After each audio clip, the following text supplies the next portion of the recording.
잠깐 기도하겠습니다. 하나님 아버지 감사합니다. 오늘도 아버지 거룩한 주님의 날을 기억하여 아버지 주님을 떠나지 아니하고 아버지께로 돌아온 이 하나님의 귀한 권속들을 기억하여 주시옵소서. 아버지 지금까지 다녀간 모든 하나님의 아버지 자녀들 어디에 있든지 간에 예배드릴 수 있도록 아버지 도와주시옵고 그들이 주님을 떠나는 일만 없게 주님 그들의 심령을 붙들어 주시옵소서. 어디에서든지 신앙생활 잘하며 말씀대로 살아내는 귀한 하나님의 귀한 영혼들이 될 수 있도록 도와주시옵소서.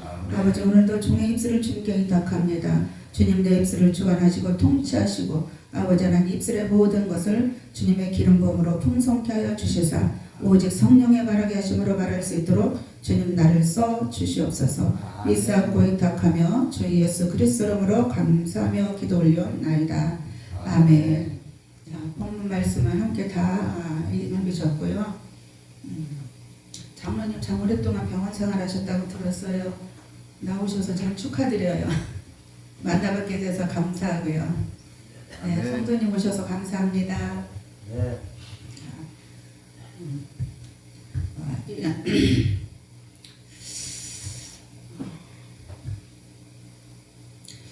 이런 말씀이 있습니다.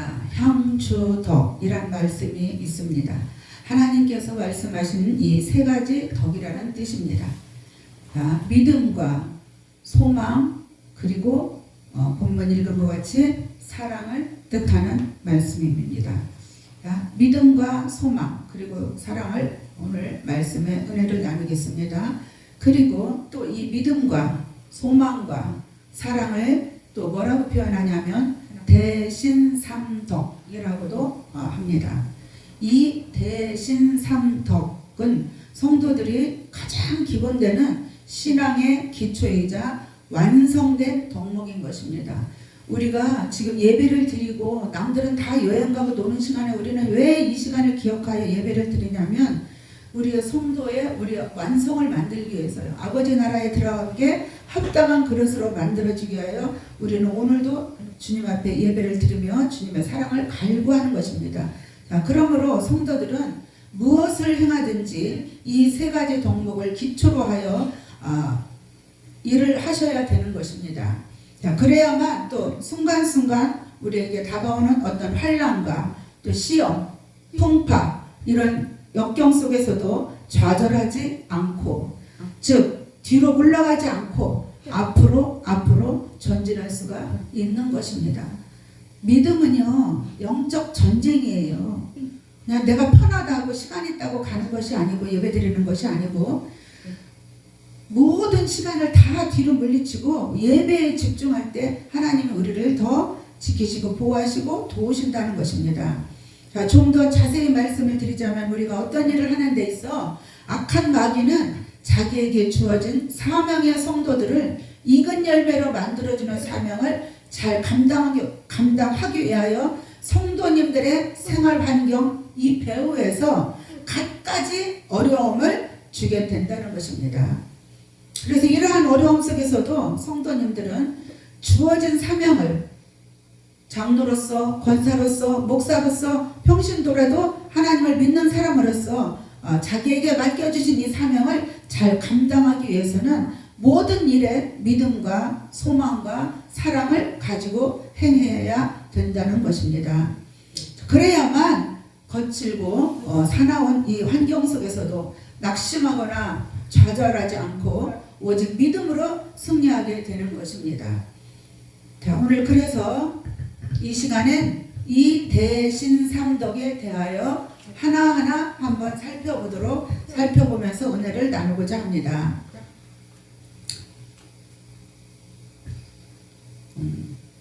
자, 로마서 1장 17절을 한번 다 같이 한 목소리로 봉독하겠습니다. 시작. 복음에는 하나님의 의가 나타나서 믿음으로 믿음에 이르게 하나니 기록된 바 오직 의인은 믿음으로 말미암아 살리라 라고 하셨습니다. 자, 즉 우리가 예수님을 구세주로 받아들이는 것도 믿음으로만 되는 것도 아니고 하나님의 자녀로 확정되는 구원의 완성도 오직 믿음으로만 되는 것입니다. 자, 그러므로 믿음은 신앙의 출발이요 또 완성 믿는 것입니다. 그렇기 때문에 성도님들이 모든 일을 행하고자 하실 때는 반드시 믿음을 가지고 하셔야 된다는 것입니다. 자, 그리고 성도님들께서 무엇을 행하고자 하실 때, 자, 시험에 드는 것은 물론 여러 가지 이유가 있습니다. 그러나 이 여러 가지 이유 가장 큰 원인은 그 성도님의 믿음이 아직 그 일을 맡겨준 그 일을 교회에서 맡겨준 목사님이 명령하시고 이렇게 좀 부탁하신 이런 것들을 아직 감당하기 어려운 그런 아직 믿음의 사람이라는 것입니다. 자, 처음에는 뜨거운 열정이 있어서 시작을 합니다. 그리고 열심히 합니다.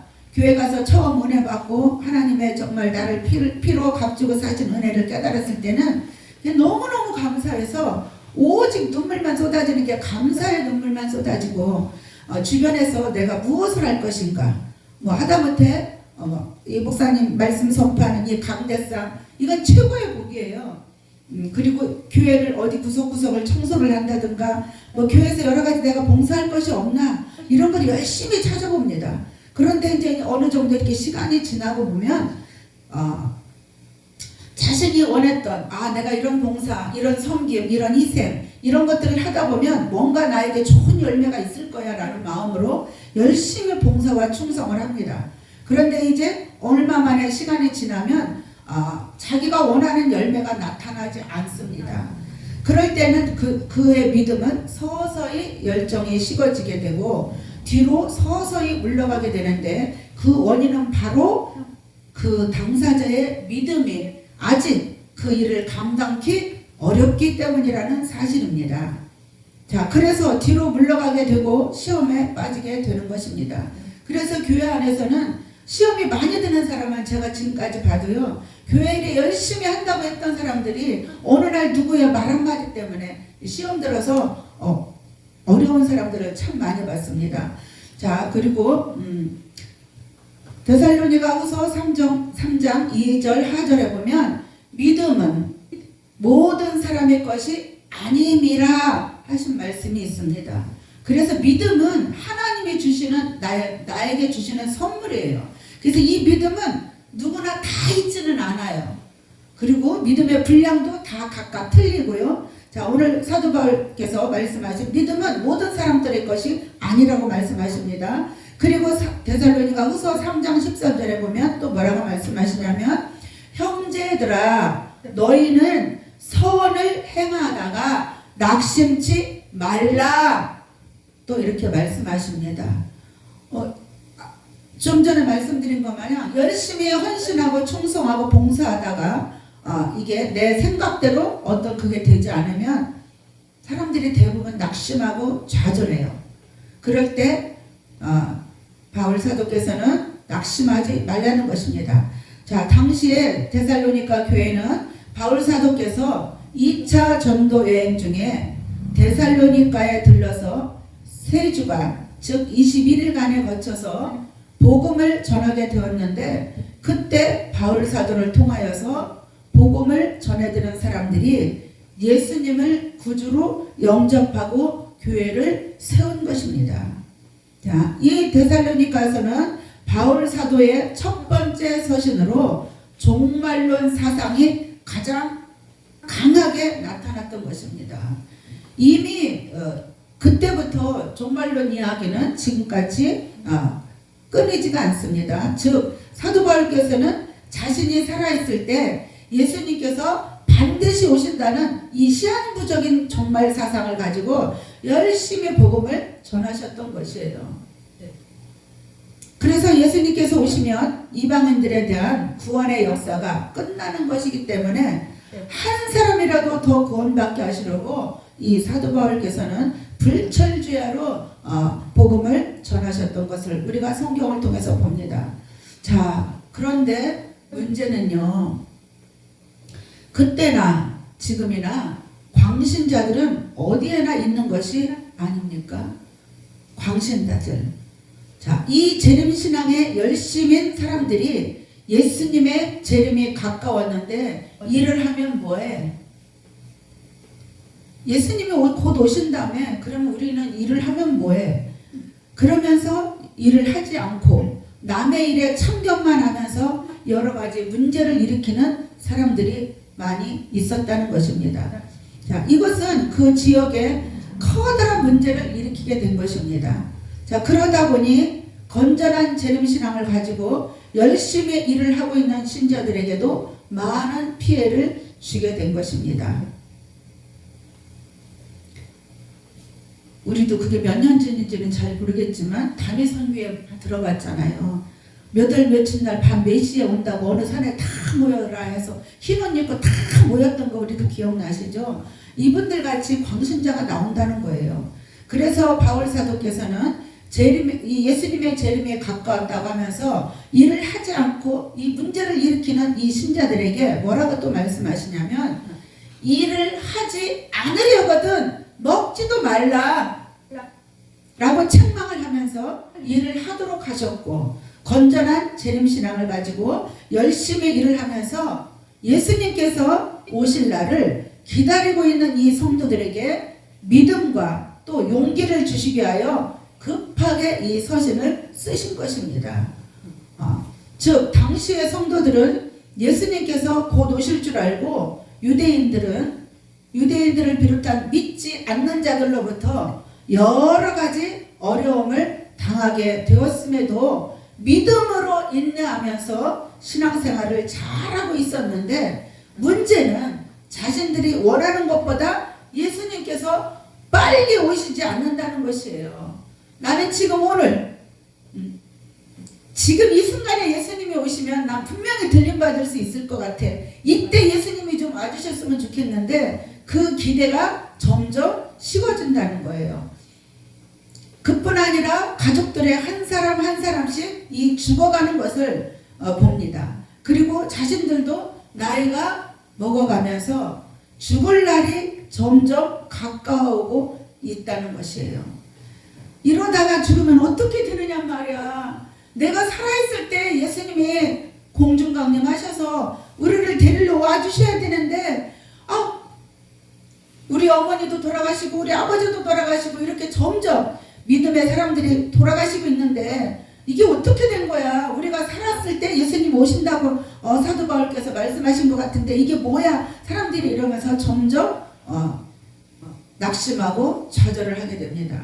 이 소식을 전해들은 바울 사도께서는 신속하게 서신을 써서 그 성도들을 위로합니다. 그리고 결론으로 말씀하십니다.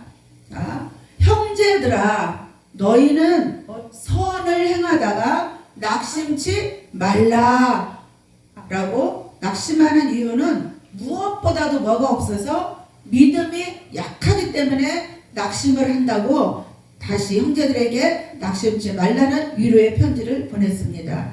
자, 믿음에 굳게 선 성도님들은 어떠한 일이 있더라도 낙심치 않습니다. 예. 네, 믿음의 분량에 따라 진짜 옆에서 보면요, 믿음이 견고한 사람들은요 어떤 비바람이 불어도 흔들리지 않아요. 그러나 아직 이제 막 은혜 받고 뭘 좀 해볼까 하다가 좀 말 한마디라도 서운한 말이 들리면 낙심하는 일이 많이 있답니다.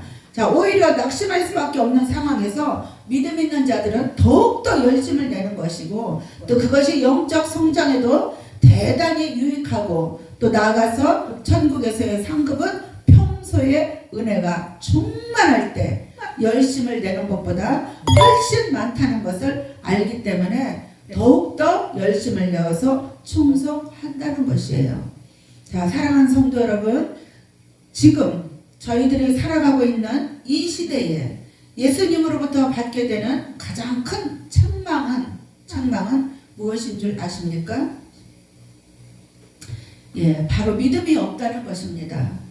마가복음 9장에 보면 예수님과 세 제자가 변화산에 올라가 놀라운 하나님의 역사하심을 보게 됩니다. 우리가 성경을 보면서 알듯이 예수님이 변화하는 모습을 봅니다. 그리고 산에서 내려오는데 귀신 들린 어린 아들을 둔 아버지가 예수님께 막 달려 나옵니다. 그리고는 무릎 꿇고 간절히 구합니다. 주여, 내 아들을 불쌍히 여기소서. 내 아들이 간질로 심히 고생하며 자주 불에도 넘어지고 물에도 넘어지나이다.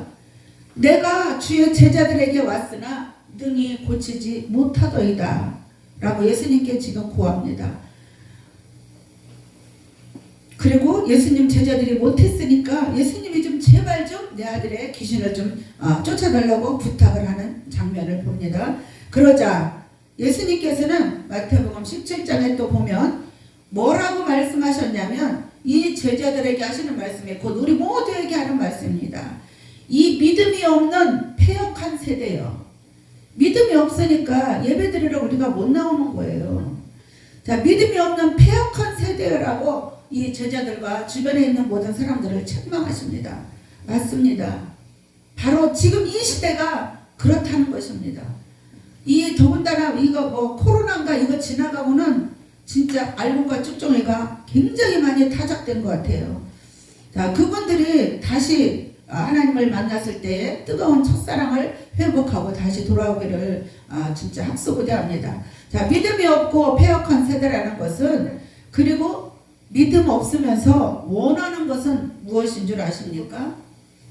자신은 그만한 믿음도 없는데 뭐만 바라보냐면 표정만 원하고 있어요. 자, 예수님이 오병이어의 기적을 일으켰을 때도 사람들이 왜 따라다녔어요? 표정을 보고 따라다녔어요. 그 기적을 일으키는 걸 보고 따라다녔어요. 예수님이 원하는 건 나를 따라다니면서 내 입술에서 나오는 이 말씀 천국 복음을 좀 잘 들어서 이 믿음대로 살기를 원했는데, 이들이 따라다닌 건 뭐? 첫째, 인간의 배고픔 때문에 따라다녔고, 예수님만 따라다니면 굶지는 않았잖아요. 그러니까 이들은 뭐를 많이 했냐면, 믿음보다는, 이 복음의 말씀을 듣고 믿어지는 믿음보다는 어떤 기적과 표정만 보고 따라다녔다는 것입니다. 그리고 환란이 왔을 때 어떻게 됐어요? 이 사람들은 다 떠났어요. 12명 빼고는 다 떠났어요. 5,000명 정도가 따라다녔다고 해요. 예수님을 따라다닌 사람들이. 그런데 이 표적과 기사는 그들이 믿음으로 따라다니는 게 아니라 오직 자기들의 배고픔의 문제를 해결하기 위해 따라다녔던 거라, 어떤 시험이 살짝만 오면 다 흩어지게 돼 있다는 것입니다. 전도를 하다 보면 예수님 믿으면 소경이 눈을 뜨고 안진뱅이가 걸을 수 있습니까? 하고 질문을 하는 사람들이 종종 있습니다. 그러면 뭐라고 대답해요? 전도자는 예. 믿음만 있으면 소경이 보고 안진뱅이가 걷는 이러한 기적을 볼 수도 있습니다. 이렇게 또 전도하는 사람이 답변을 할 수도 있어요. 물론 있을 수 있어요. 그런데 이런 기적을 믿고 그 말을 전하는 것도 잘못됐지만, 제가 볼 때는 그 말을 듣고 교회 오는 거는 더더욱이 믿음으로 오는 것이 아니고 표적을 보러 오는 거기 때문에 믿음으로 성장하기는 매우 어렵다는 것입니다. 그러나 이 한 가지만은 잊지 마시기 바랍니다. 자, 기적이 믿음을 더하는 것은 아니라는 사실이에요. 이 기적으로 천국 가는 것이 아니고 표적으로 천국 가는 것이 아니고, 우리가 천국까지 끝까지 가지고 갈 수 있는 것은 오직 믿음. 믿음은 예수님을 믿는 것이지 기적을 믿는 것이 아니라는 사실입니다. 자, 기적, 그 표적만을 원하는 믿음 생활이 얼마나 위험한 것인가를 한번 살펴보겠습니다. 자, 데살로니가후서 2장에 보면 7년 대환란 중에 나타날 일이 기록되어 있습니다. 이 7년 대환란은 하나님께서 마귀에게 허락하신 기간이므로 적그리스도가 나타나 온 천하를 후 3년 반 동안 다스리게 됩니다. 이때 적그리스도는 자신이 바로 이 성경에 기록된 대로 다시 오실 메시아라고 자기라고 주장하면서 나타나는 거예요. 그리고 그는 뭐를 해요? 수많은 기사와 이적을 행하면서 불신자들이나 믿는 성도들, 믿음이 연약한 자들을 미혹합니다. 그리고 뭐 하라고요? 표를 받게 해요. 우리가 잘 아는 666 표를 받게 해요. 그리고 이때 성도들은 적그리스도가 나타나 보여주는 이 기사와 이적을 보면서 쌍수를 들어 메시아로 환영을 하면서 표를 받게 된다는 사실입니다. 제가 아는 어떤 목사님, 여러분은 잘 모르고 제가 이름은 말하지 않겠지만, 이 목사님네는요, 저도 몇 년을 거기 이제 본교회는 안 다녀봤지만 그분의 저기를 많이 들었어요. 근데 이분은요, 거기에 오면은 안 고쳐지는 사람이 거의 없어요. 그런데 사람들이 일단은 지금 오늘도 저도 이 말씀을 준비하면서 느낀 것이 그때 그 많은 표적과 기사가 정말 하나님의 은혜로 되었을까? 그게 저도 이제 조금 궁금해지네요. 궁금해지고 지금은 교회가 어떻게 되었는지 모르겠지만 거기에는 사람들이 다 어떤 사람이 오냐면 다 막 눈먼자 병박 하여튼 뭐 절름발이 온갖 암 이런 죽어야만 되는 사람들이 엄청 몰려와요. 근데 그들이 거의가 90%는 다 치료를 받는다는 거예요. 근데 또 한편에서 이렇게 들어보면 거기서 그런 치유를 받고 나간 사람들이 또 뭐라 그래야 돼요? 세상에서 좀 뭐라 해야 되나 거기에서 실망이 돼가지고 이게 바깥에 나와서는 폐륜이 되더라고요. 폐륜 술만 먹고 그리고 하는 소리가 그 목사님을 욕을 그렇게 하고 다니는 거예요.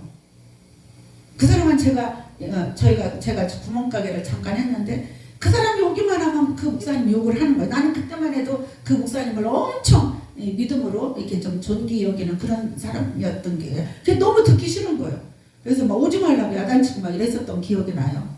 그런데 오늘 말씀을 보니까 이런 표적과 기사가 우리를 구원해 준다는 것 아니라는 것입니다. 자, 교회 시대 때에는 회개할 기회가 주어졌지만 지금 바로 우리가 살고 있는 이 시대가 바로 교회 시대예요. 우리가 회개할 수 있고 하나님 나라에 정말 확실하게 들어갈 수 있는 그 기회는 지금 이 순간 내가 몸에 살아있다는 이 순간에 우리가 그 모든 것을 다 연습을 하고 내 안에서 악과 독을 빼내는 시간은 바로 이 시간밖에 없다는 거예요.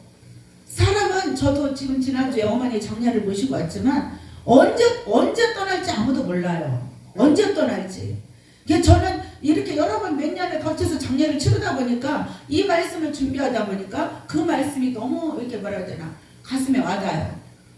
지금은 내가 이렇게 건강하게 서 있지만 나조차도 주님이 부르시면 나는 주님이 부르시면 꼼짝없이 가야 되는 거 가잖아요. 그런데 지금 내가 주님이 부르신다면 과연 주님 앞에 내가 설 수 있는 어떤 믿음의 경륜이 돼 있는가, 성결이 돼 있는가, 그거를 요즘에 좀 많이 이렇게 마음을 되돌아보는 시간이 있었습니다. 자, 그러면서 사람들은 이 적그리스도가 표적과 기사를 행하는 걸 보고 많이 미혹된다는 거예요.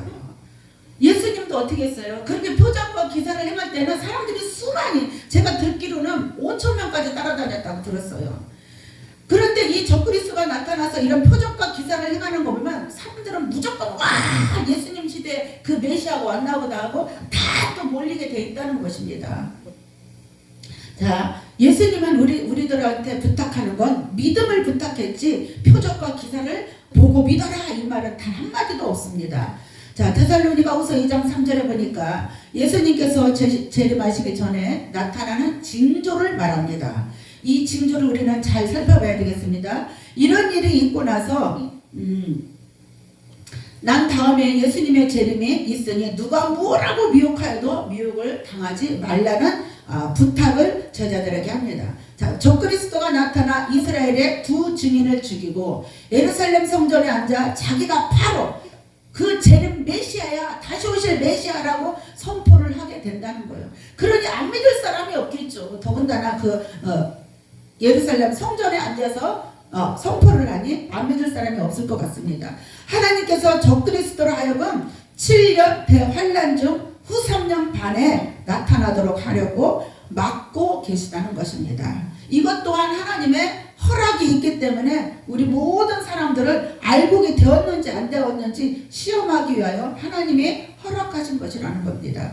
그때 불법 반차가 나타나려니 즉 하나님께서 허락하신 대로 7년 대환란 중 후 3년 반이 되어서 적그리스도가 등장할 것이라는 것입니다. 자, 계시록 13장에도 나오는 7머리 10뿔 짐승, 참 이 머리가 7이래요. 거기에 뿔이 10개래요. 등장하는 말이 있습니다. 자, 주 예수께서 그 입의 기운으로 저를 죽이시고 강림하여 나타나심으로 패하시리라. 자, 반드시 예수님이 오셔서 이 사단의 모든 이 활동을 막는 날이 있다는 것입니다. 계시록 16장과 19장에 보면 아마겟돈 전쟁이 한참 치열할 때 예수님께서 휴가된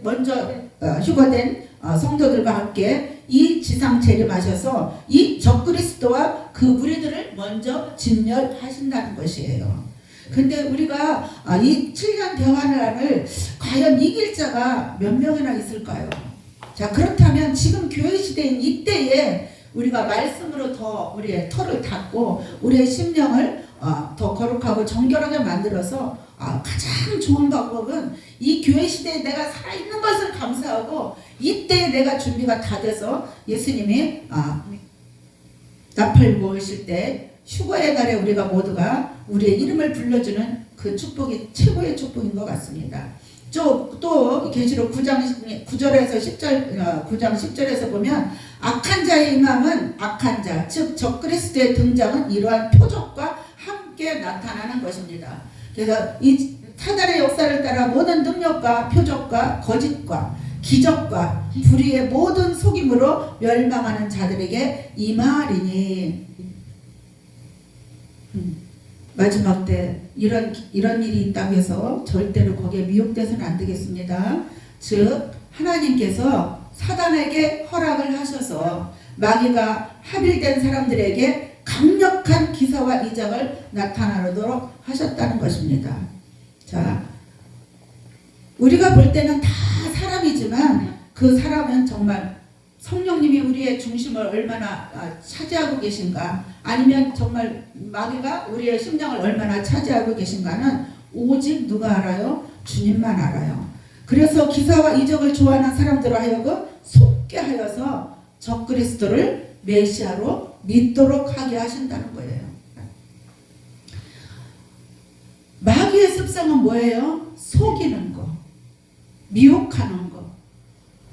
그런데 적그리스도가 오면 많은 표적과 기사로 사람들을 속인다는 것입니다. 자, 우리가 두 번째로 소망에 대하여 살펴보겠습니다. 소망을 영어로는 hope라고 하는데 희망이라고도 합니다.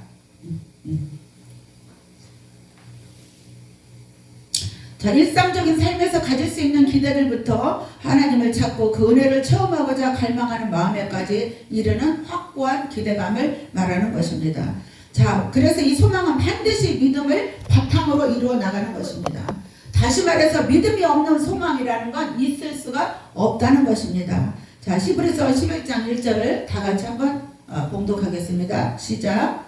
믿음은 바라는 것들의 실상이요 보이지 않는 것들의 증거니. 네, 오늘 말씀이 뭐래요? 보이지 않는 거래요. 믿음은 우리 안에 보이지 않아요. 그런데 누구는 알아요? 우리 안에 성령님은 알아요. 하나님은 알아요. 그래서 이 믿음은 보이지는 않아요. 그러는데 우리의 바라는 실상이라는 거예요. 자, 그래서 보이지 않는 것들의 증거라고 하십니다.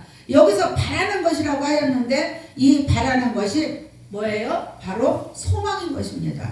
소망. 이처럼 소망은 믿음이란 토대 위에 세워지는 것입니다. 그러므로 믿음 없는 사람들은 소망도 없다는 것이에요. 믿음이 없으니까 과연 그게 될까? 아예 바라지도 않는다는 것입니다. 그렇기 때문에 내세에 대한 소망이 없는 불신자들은 조금만 어려우면 자살을 하게 되는데 바로 뭐가 없어서요? 소망이 없어서요. 내가 이렇게 살면 뭐해? 그 유명한 최진실 봐요. 한참 인기 있을 때. 그 다 왜 그러겠어요? 믿음이 없었으니까. 또 믿음이 없으니까 소망이 없으니까. 우리가 볼 때는 최고의 인기를 누리며 부유를 누리고 사는 사람인데 이 사람 안에서 누가 그렇게 만들었을까요? 분명히 이 안에서 속삭이는 것이 있었다는 것입니다. 자, 반대로 성도님들이 환난 중에도 인내할 수가 있는 것은 바로 뭐 때문에? 우리 안에 소망이 있기 때문에. 우리의 소망이 뭐예요? 우리는 다 하나님의 나라에 넉넉히 들어가는 게 소망이에요. 자, 이런 일이 있었어요. 한 번은 하천풍한 성자께서 마스자키라는 젊은 전도자에게 이렇게 말합니다. 어느 해변에 가서 전도 좀 하라. 이렇게 말하면서 그분이 입에서 부탁하는 말, 전도지를 향해 나가는 이 사람에게 하는 말, 신앙을 가지고 가게나 믿음을 가지고 가게나 이 말씀을 하셨다는 거예요. 자, 왜냐하면 우상의 나라인 일본에서는 복음을 전하는 것은 너무나 어려운 일입니다. 그러니 큰 기대를 가질 수가 없는 것이에요. 그런데 믿음이 없으면 그 일을 감당할 수가 없다는 것이에요. 자, 즉 또 소망이 없으면 감당할 수가 없다는 것이에요. 전도를 해보면 정말 말이 안 막히는 사람들을 보면 너무 답답하고 힘들어서 아이씨 안 해. 이런 경우도 우리도 있어요. 그런데 지금 이 일본이라는 우상의 나라에 갈 때 이 믿음의 사람이 뭐를 가지고 가라? 신앙을 가지고 가라. 믿음을 가지고 가라.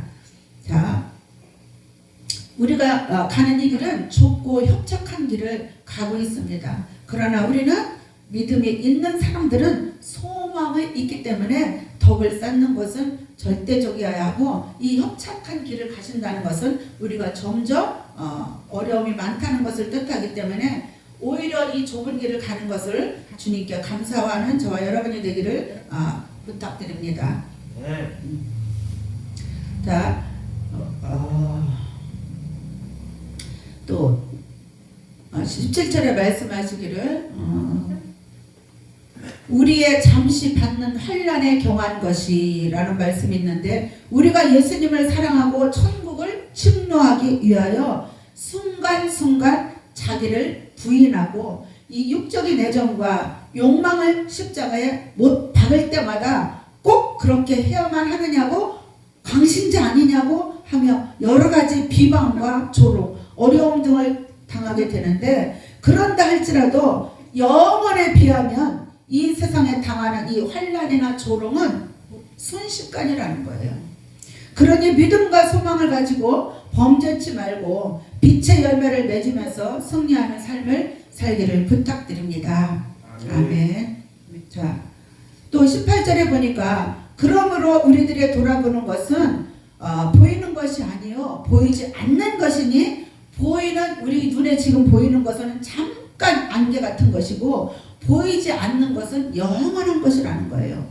즉 성도님들께서 이 세상에서의 영광을 꿈꾸신다면 예수님으로 인하여 오는 환난과 핍박을 당할 때 빛의 열매를 맺기 어렵다는 것이에요. 자, 세속적인 나의 욕심을 위하여 무엇이든지 나의 욕심을 채우고자 위하여 어떤 물질적인 거나 이런 거를 하는 건 빛의 열매를 맺기가 어렵다는 뜻입니다. 자, 부귀영화보다도 천국에서의 영원한 영광을 원하시는 분들께서는 수없이 받게 되는 이 비난과 또 멸시, 천대에도 잘 참아 견디게 된다는 것입니다. 그렇기 때문에 성도님들께서 수없이 다가오는 이 환난과 풍파 중에서도 승리하는 생활을 하시기 부탁드립니다. 아멘. 사랑하는 성도 여러분, 잠언 24장 16절에 보면 대저 의인은 7번 넘어질지라도 다시 일어나느니와 악인은 재앙으로 인하여 엎어지느니라 말씀이 있습니다. 의인이 7번 넘어질지라도 다시 일어날 수가 있다는 것은 하나님께 대한 자신의 믿음이 있다는 거예요. 믿음과 또 내세에 내가 여기서 이 넘어졌어도 다시 일어날 수 있는 믿음과 내세에 들을 영원한 소망이 있기 때문에 다시 일어날 수 있는 용기가 있다는 것입니다. 그리고 악인이 재앙으로 인하여 엎드러져서 일어날 수가 없는 것은 내세의 영광이 없고 이 세상에서 소망마저도 끊겼기 때문에 절망에 빠져서 헤어나지 못하는 것입니다. 자, 여러분 부탁드립니다. 소망을 잃지 말아주세요. 저 여러분은 반드시 말씀으로 우리 안을 채워서 하나님이 원하시는 귀한 그릇들이 되기를 부탁드립니다. 아멘. 자, 그렇기 때문에 바울 사도께서는 로마서 5장 3절에서 5절 보면 또 이런 말씀을 합니다. 자, 다만 이뿐 아니라 우리가 환난 중에도 즐거워하나니, 환난은 뭐를? 인내를, 또 인내는 연단을, 연단은 소망을 이루는 줄 알미로다. 소망이 부끄럽지 아니함은 우리에게 주신 성령으로 말미암아 하나님의 사랑이 우리 마음에 부은 바 됨이니라, 이렇게 말씀합니다. 그렇기 때문에 환난, 인내, 감사하면서 잘 성장하는 저와 여러분이 되기를 부탁드립니다. 자, 세 번째는 사랑은 이제 믿음, 소망, 사랑. 사랑은 우리 기독교의 본질입니다. 우리 기독교는 한마디로 말하면 사랑이라는 거예요. 자, 셋째 사랑을 봅니다. 자, 화면을 보면서 다 같이 합독합시다. 시작. 요한일서 4장 20절 시작. 누구든지 하나님을 사랑하노라 하고 그 형제를 미워하면 이는 거짓말하는 자니 보는 바 그 형제를 사랑치 아니하는 자가 보지 못하는 바 하나님을 사랑할 수가 없느니라. 무슨 말씀이에요? 내가 내 옆에 내 이웃에 있는 이 사람들을 사랑하지 못하면서 어떻게 하나님을 사랑한다고 말하느냐. 보이지 않는 하나님이라고 해서 사랑할 수가 없다는 것이에요. 옆에 있는 사람도 사랑하지 못하는데 보이지 않는 하나님을 어떻게 사랑하냐는 거예요. 그건 오직 하나님을 보이지 않는 사랑을 할 수 있는 것은 오직 뭐만?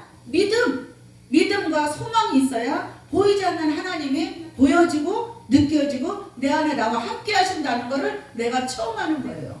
그래서 어떤 연단과 환난과 핍박이 와도 그 믿음과 소망이 있고 하나님 보이지 않는 하나님이 계신다는 걸 내가 확신하니까 그 어떤 일이 있어도 그걸 감사하고 믿음으로 이겨나간다는 거예요. 아멘. 아멘. 자, 그래서 또한 요한일서 3장 18절에 보면 이런